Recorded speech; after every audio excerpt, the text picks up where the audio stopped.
El significado de la película autor Orfeu para leer 5 minutes publicado 03.06. 2021 actualizado 03.06. 2021 Los localizadores rusos de la película de terror irlandesa The Lodgers y Los Inquilinos, Los Habitantes, utilizaron esta última traducción como la versión más exacta del título. La historia de David Turpin está dirigida por Brian O'Mell y rodada en 2017 en el lugar más místico de Irlanda. En el hecho de que en las inmediaciones del castillo de Loftus Hall, en el condado de Wexford, habita todo tipo de maldad subterránea. Tony y Submarina, no solo creen los lugarenos. Los acontecimientos de la película, Los Habitantes, se situant a principios de la década de 1920. En una mansión gótica en ruina, perteneciente a una familia antano adinrada, reina la oscuridad y la desolación. Tras el suicidio de los propietarios, suyo y único heredero es los gemelos Rachel y Edward se quedan a vivir aquí. En el pueblo se habla de que la casa está en poder de fuerza oscura.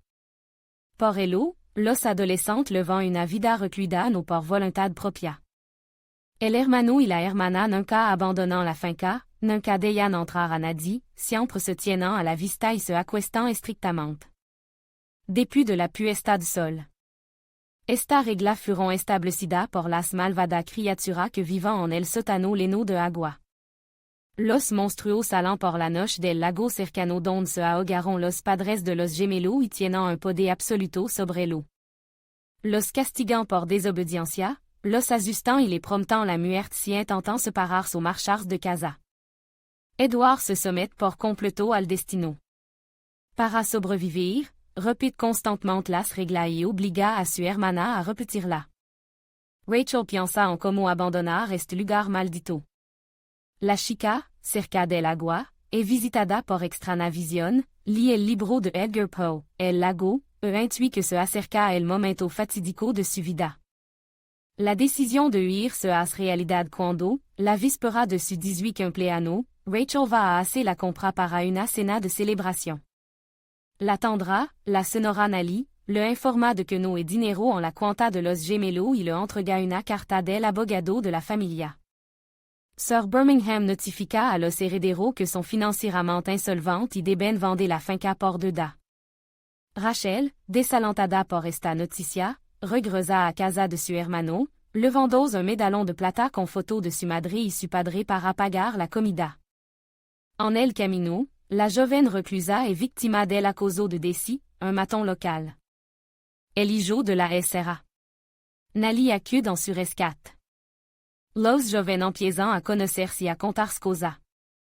Sean, mutilado en el front, acaba de regresar a casa. Conoce a la joven de la finca de la Safura por su madre, que una vez trabajó allí como criada.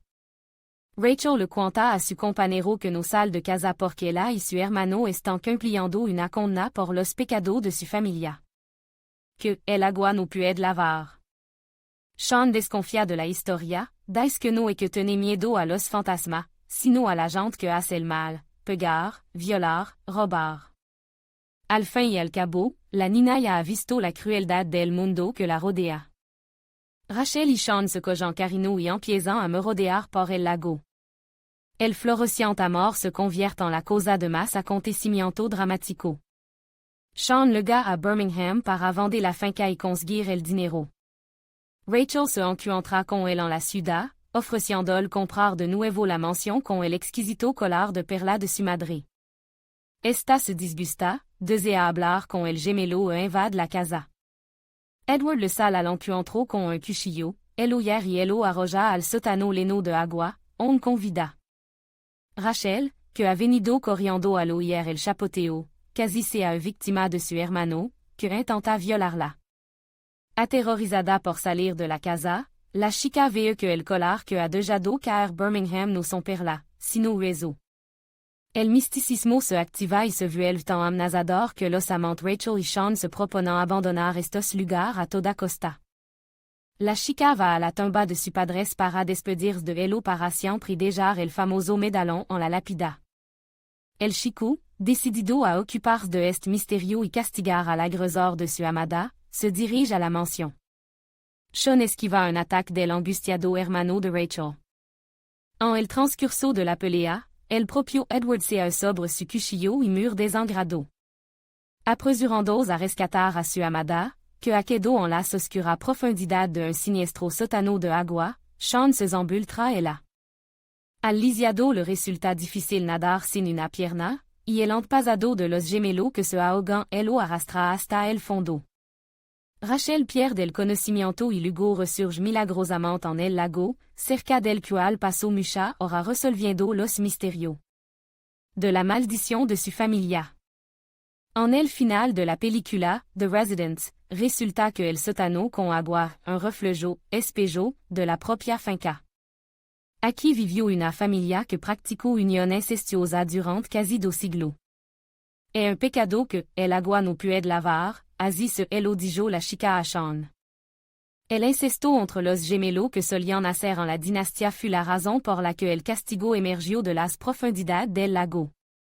Por su desobediencia a las normas establecidas, su falta de voluntad para seguir la voluntad de su mayor Rachel rompe la antigua maldición de la familia y gana su libertad. Pero, ¿a qué precio? La pérdida del único pariente en todo el mundo y la pérdida de su amado, que se convirtió en la persona más querida de su corazón. Rachel abandonna su hogar para siempre en dirección desconocida.